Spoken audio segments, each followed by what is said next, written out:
Christmas has many traditions depending on where you are in the world.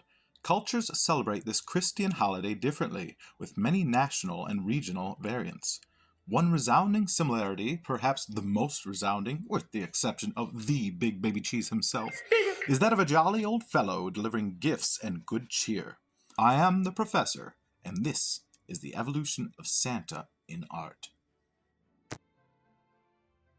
Though synonymous today, many might not realize that Santa Claus and Father Christmas do not share the same exact origin. Father Christmas is an Old English tradition associated with merrymaking, singing, and drinking. His physical form was first recorded in Norwich in January 1443, when John Gladman rode in a pageant, crowned and disguised as King of Christmas, likely based on earlier, looser folk traditions. His likeness was probably not unlike Charles Dickens' Ghost of Christmas Present, as depicted in A Christmas Carol, typically wearing a thick flowing robe and holly wreath crown. Santa Claus, however, is based directly on Saint Nicholas, a 3rd and 4th century Greek bishop, known for his charitable giving of gifts to children, prostitutes, and poor families. He miraculously survived a terrible shipwreck and is also considered today the patron saint of mariners. By the mid-19th century, the figures of Father Christmas and Saint Nick grew to share many similarities: long robes, great woolly beards, spreading of cheer, and the giving of gifts. Through works of art and literature, these two separate figures merged to become one, and are remembered interchangeably today. That Coca-Cola created the modern icon of Santa Claus with his great red robe is a complete myth, and versions in this likeness existed long before the carbonated beverage giant. However, the use of art in advertising products lent much to jolly old St. Nick's appearance over time, and several examples of adverts are included here. Despite their separate origins, in this video we treat them as one as we look at how Santa Claus, St. Nicholas, and Father Christmas all evolved through his depictions in art. You'll notice a resounding similarity with this video and a previous video I made depicting the devil's evolution through art, especially by the tongue-in-cheek thumbnail image. This was me having a laugh, as the names Santa and Satan are anagrams. At no point do I theorize a connection between the two figures. Number 1. 12th century fresco, Italy, 1100s CE. We begin in the 12th century when Nicolaus of Myra, as the Greek saint was originally known, became better known as Nicholas of Bari when his bones were moved there in the late 1000s. Apparently, the tiny crypt he was stored in was feeling a little too claustrophobic. It is in Taranto Cathedral no, not that Toronto, but Taranto, Italy, we glimpse the earliest known iteration of St. Nicholas in this plaster fresco. Unlike early depictions of Jesus, who is shown clean-shaven, St. Nick seems to always have had his long white beard, except perhaps in this image of him bathing the Bee Gees? Nicholas wears a traditional saint's mitre and bishop's robe, which was traditionally red, and that may be almost coincidentally carried over to modern day. Unlike the jovial Santa Claus, the St. Nicholas portrayed here has a more serious and contemplative expression. This reflects the traditional view of Nicholas as a holy figure and guardian of children, rather than the tubby mirth-maker ham-fisting cookies we know today. Number 2. St. Nicholas Lipensky, Russia, 1294 CE. This 1294 icon depicts St. Nicholas slaying the drip game in this traditional attire of a Byzantine bishop, including a cross-adorned white amophorion and a red phelonion. His face, slightly elongated, displays a gentle expression and contemplative gaze, and his raised hand and closed gospel symbolize his faith and role as intermediary between the faithful and the divine realm. This mediation is reinforced by a background bathed in gold, an important custom with East Orthodox iconography. A short, dark beard complements his kind eyes, which seem to brim with wisdom and compassion. It is one of the oldest surviving representations of St. Nicholas in Russian art, and exemplifies the dominant Byzantine style of the time. The specific depiction as Lipinski references his BFF status with a Novgorod church. Housed in the Novgorod State Museum, this national treasure has been restored to ensure its preservation for future generations. Number 3. Vindication of Christmas, 1653, England. Ah, Christmas cheer. But imagine a time when celebrating it landed you a stern frown from the authorities.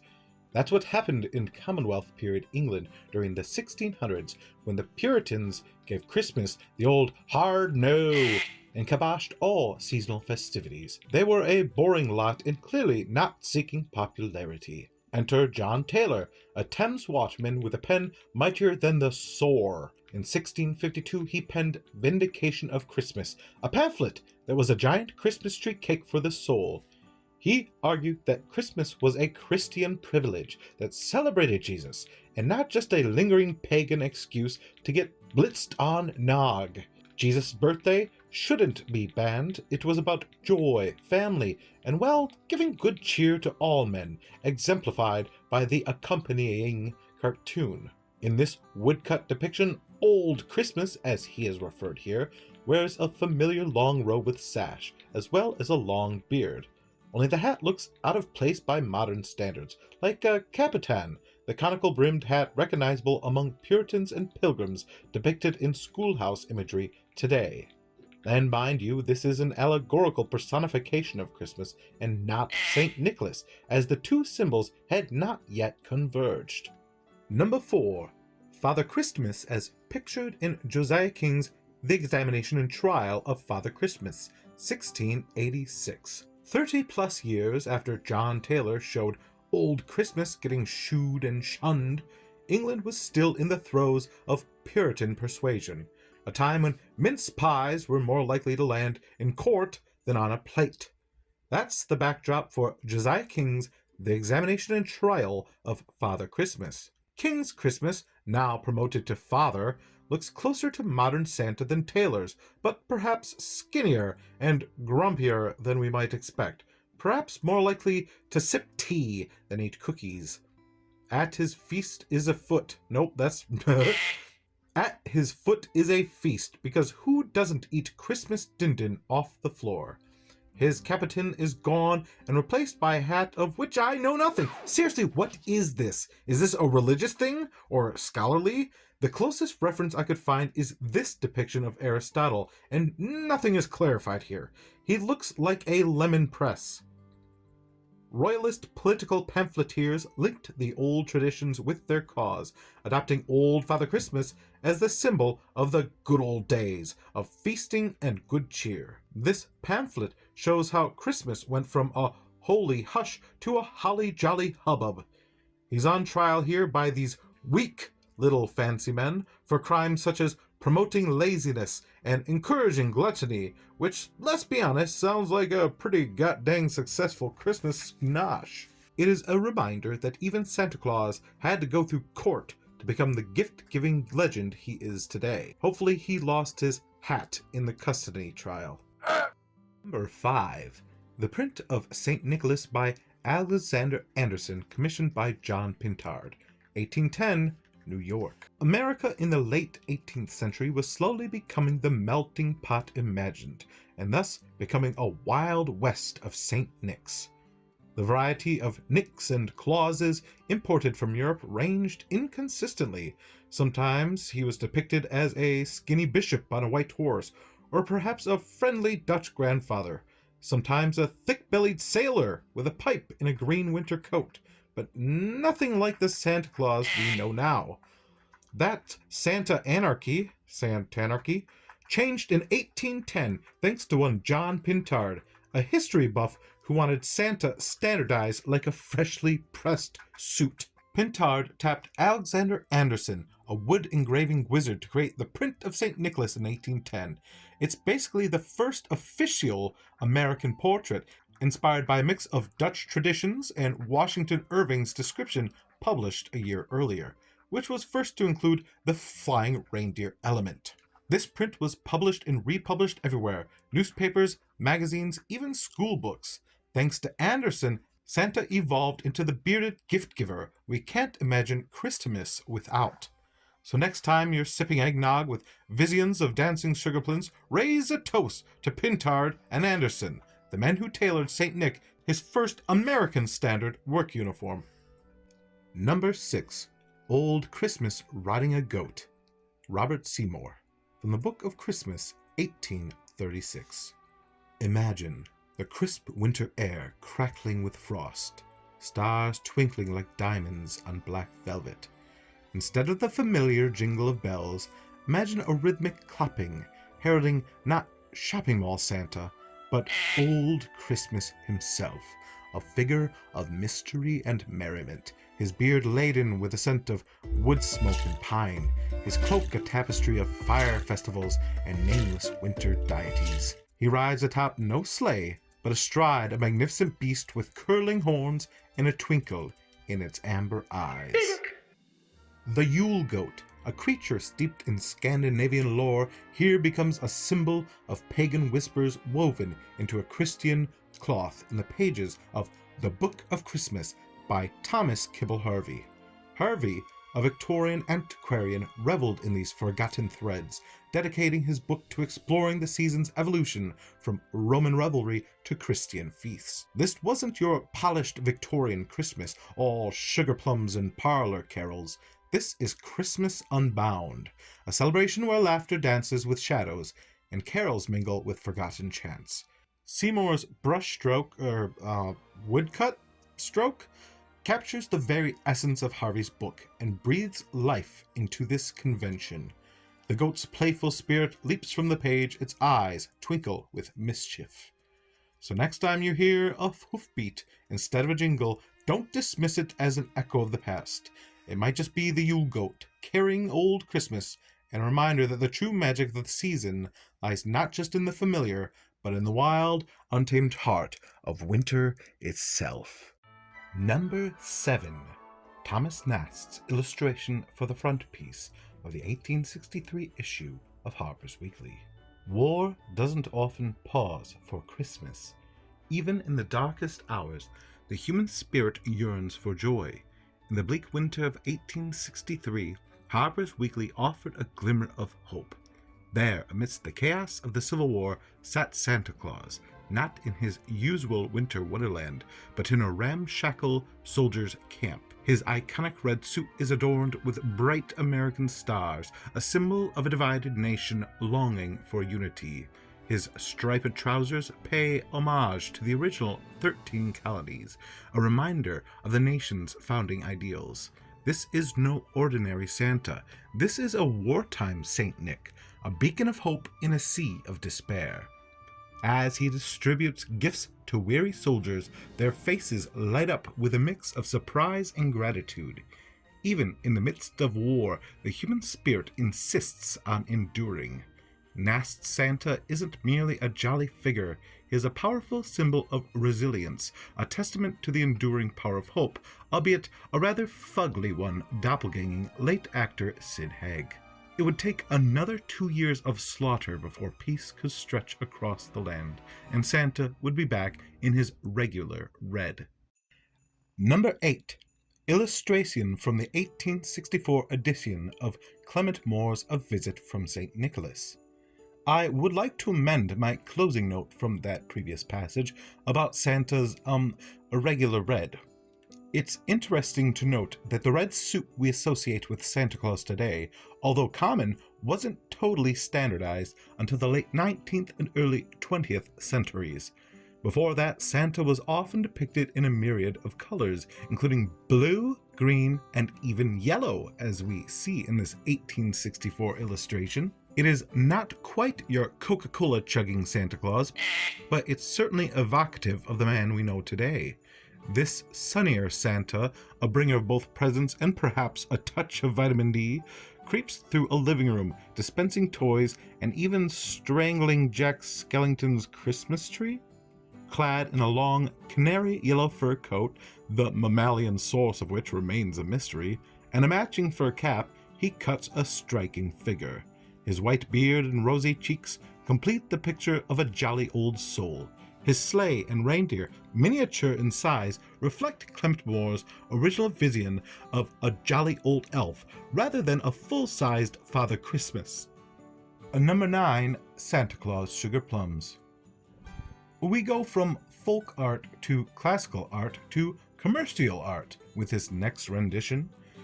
This confection label, dating back to 1868, is one of the earliest commercial uses of Santa Claus's iconic visage, and nearly 20 years before the invention of Coca-Cola. Long associated with Christmas thanks to European traditions, sugar plums, small hard candies, sometimes medicated, were the perfect canvas for the jolly old saint. The label, adorned in vivid red and green, features a recognizable depiction of Santa, a red suit, a flowing white beard, and a now discontinued tobacco pipe. Though his hat is green, this figure is undeniably Santa Claus, and about 90% evolved into the jolly old saint adorning greeting cards today. As a public figure free of copyright restrictions, Santa's image became a popular motif for businesses and manufacturers, paving the way for countless depictions in the centuries since. Number 10. Thomas Nast's drawing of Merry Old Santa Claus from the 1st January 1881 edition of Harper's Weekly. We return to Harper's Weekly, where Thomas Nast, aka Nasty Tom, once again turns his hand to illustrating the most famous North Pole resident. Unlike his somewhat stern 1863 depiction, Nast's 1881 version captures the essence of Santa Claus: warmth, joviality, mirth, and love. This depiction, with its warm smile, twinkling eyes, and robust physique, captures the spirit of Christmas joy and generosity. Santa is no longer a distant mythical figure. He is a beloved friend, a symbol of hope and goodwill. His iconic red suit trimmed with white fur is instantly recognizable. His long, flowing beard frames his jolly face, and his eyes sparkle with mischief and delight. This image, along with the influence of other artists and writers, helped to solidify the modern image of Santa Claus. Numbers 11 and 12, two covers of Saturday Evening Post by Norman Rockwell, 1920 and 1922. The December 1920 cover presents a playful and endearing image of Santa. A group of excited children eagerly await his arrival in the background, their faces filled with wonder and anticipation. Santa, in turn, is portrayed with a gentle smile and a twinkle in his eye as he balances the North Pole expense reports. Who knew accounting could be so jolly? This painting captures the magic and joy of Christmas while drawing parallels to average everyday life, emphasizing a 20th century emotional connection with Santa. In 1922, Rockwell once again captured a more traditional Santa, a portly fellow with a flowing white beard. The painting depicts a quiet moment of contemplation as Santa, exhausted from a long night of gift-making, succumbs to sleep in his workshop. The elves, ever industrious, take advantage of this opportunity to finish the remaining toys. This humanizing touch portrays Santa not just as a fairy story, but as a hard-working craftsman with very human needs.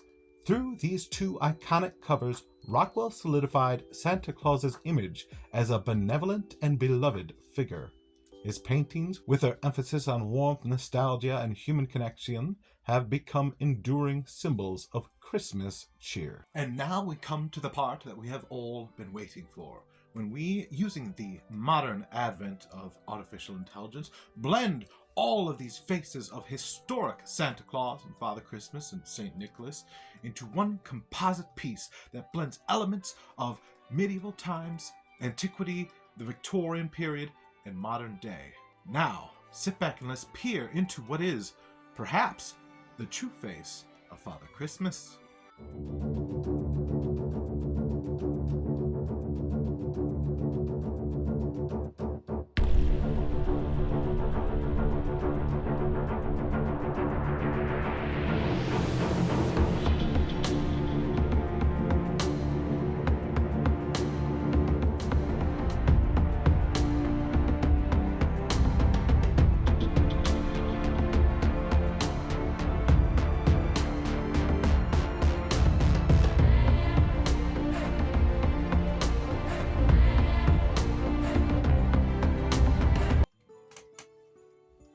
That was cute. But let's, seriously, moving on. Let's take a look at what the true face of Santa using AI.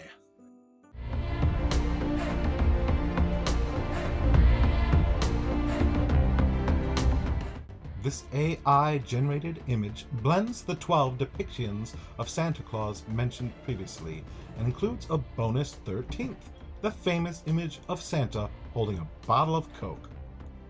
It is neither painting nor woodcut nor mosaic nor icon, but herein lies elements of all. He is part venerated saint, part pagan folk figure, and part modern Santa Claus.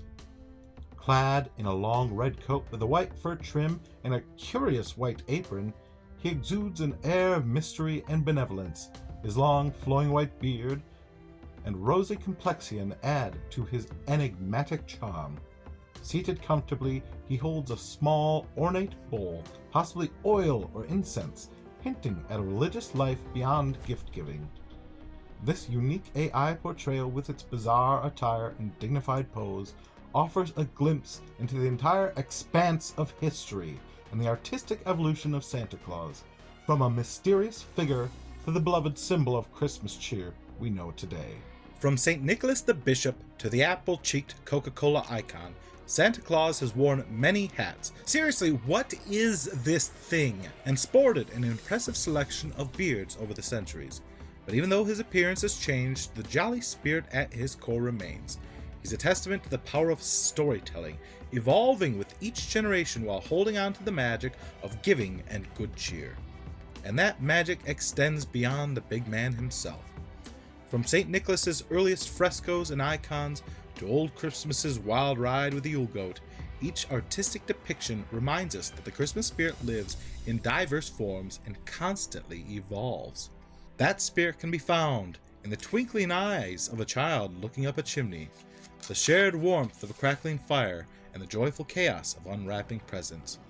It's in the home of an English country family struggling to grasp Christmas cheer in the face of an oppressive government, in the cold air that hangs above an army resting between battles, and on the cover of a sweet treat for a young person's delight. So this Christmas, take a moment to appreciate the ever-adapting story of Santa Claus.